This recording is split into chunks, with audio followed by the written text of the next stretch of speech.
concert. We're so glad you're here today to join us in this end-of-year celebration. You just heard our choir sing. Choir is new for us this year at MMP, and we put it in the curriculum because singing gives kids an instant way to make a sound. Instead of having to worry about technical difficulties on their instruments, everybody can sing, and it really teaches them how to match the notes, match the pitches, and sing together, singing melody and harmony. And I actually think that the message of that last song is kind of what we're all about here, all being one voice, everybody singing together. So choir is just a small component of what we do, but I think it's become an important part of it. Up next is our MMP String Ensemble. This is mainly kids who have been in our after-school program for 2 years, but there are some kids who are in our Saturday program in this ensemble, and there's even a couple of first-year students who are more advanced and have moved up to this. So this is our intermediate level group, and they're going to perform 2 selections for you. Thank you again for coming.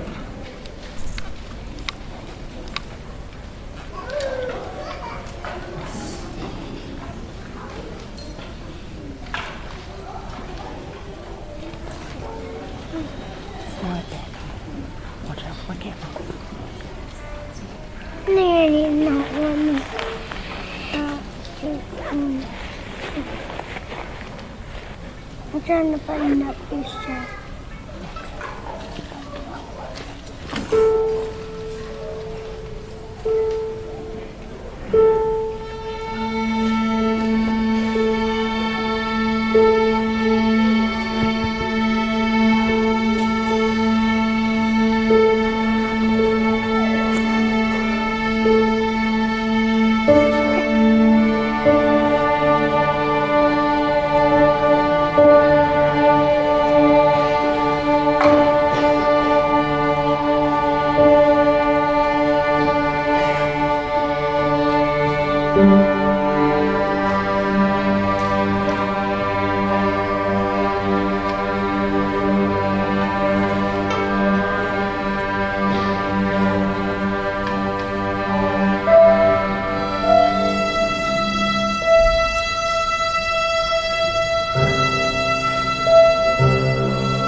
Star Trek.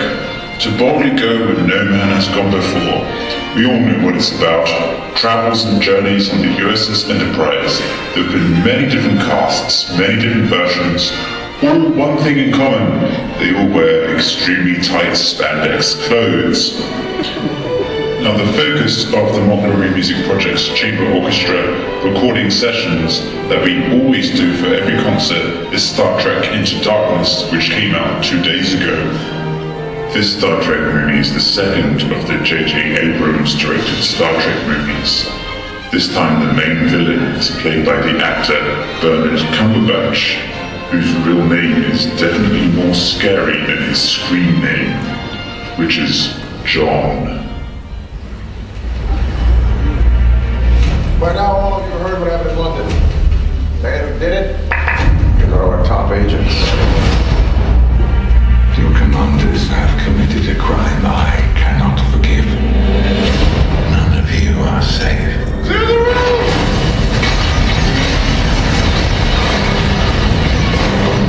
Have I got your attention now?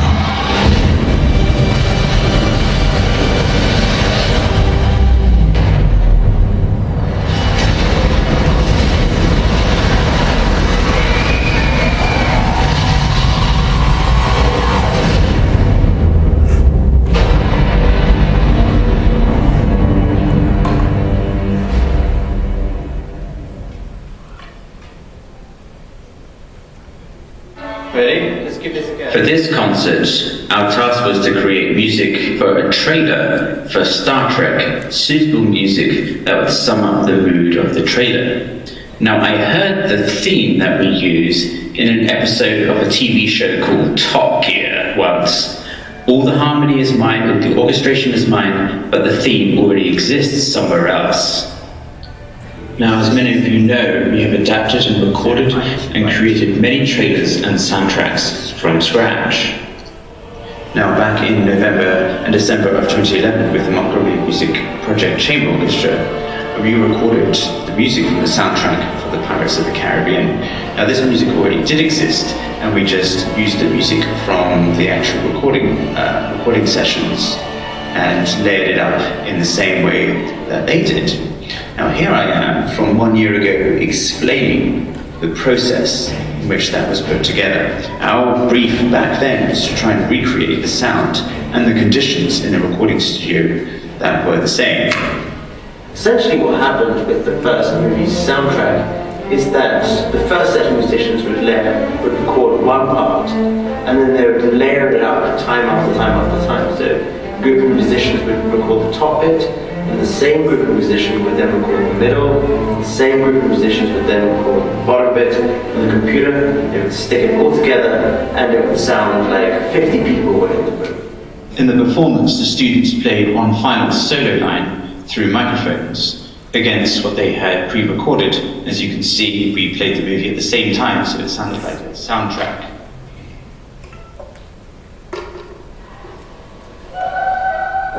My apologies here for extremely appalling camera work that has chopped everybody's heads off.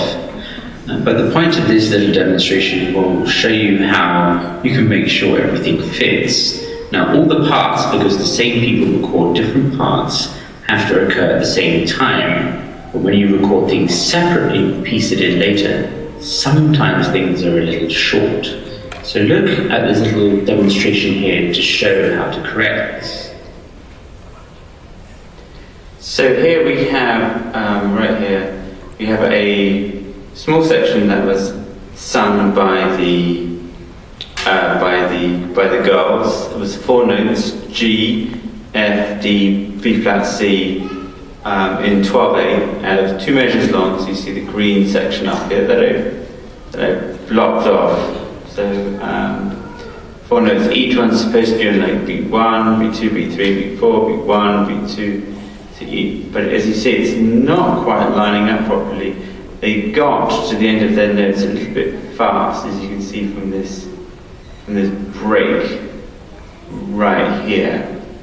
What you can actually do on Logic, it's very clever. You can actually stretch things out that somebody's recorded. If it doesn't quite doesn't quite match up to the beats. Otherwise it sounds a bit silly if something's a little slower. What you can do is if you go up to audio, see this thing right here, you can time stretch region to locators, which is the green section that I blocked off. But what I'm going to do is I'm just going to chop a tiny bit off first, just to make sure I give myself enough room. So I'm going to chop this off right here and split that. Because this is actually just an empty rest at the end. So I want to fit it to the end of the measure, so I'm going to take that off like that. Erase all the volume stuff. Go back to here. Oops. Time stretch region to locators. Okay, sample processes, those things. And there we go.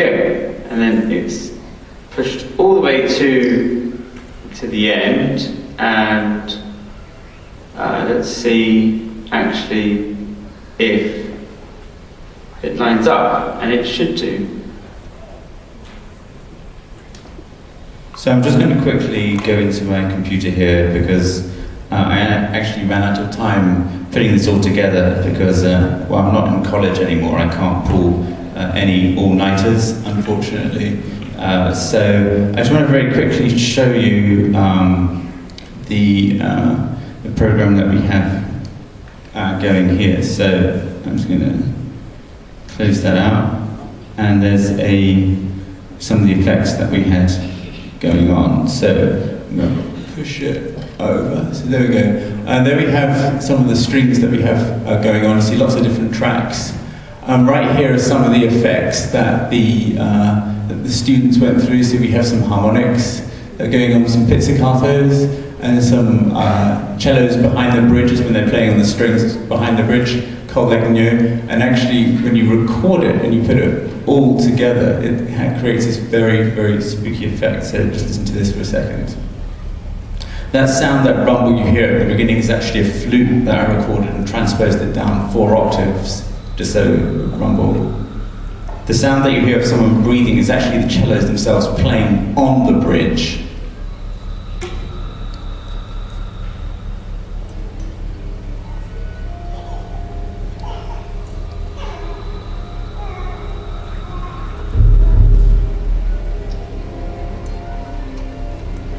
Etc., etc. And I think, unfortunately, the projector just burnt out on us. So, which is a bit of a shame. But whilst I'll try and fix it, I can just talk through maybe some of the effects that we have. So, cellos, can you play behind the bridge? Just some of those effects that we have there.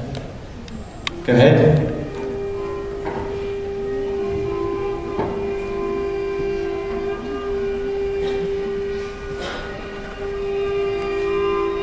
That's good. All right, give me 1 second here. Let's all discuss something. Music is the greatest thing in the world. Discuss. I'll be back in 2 seconds.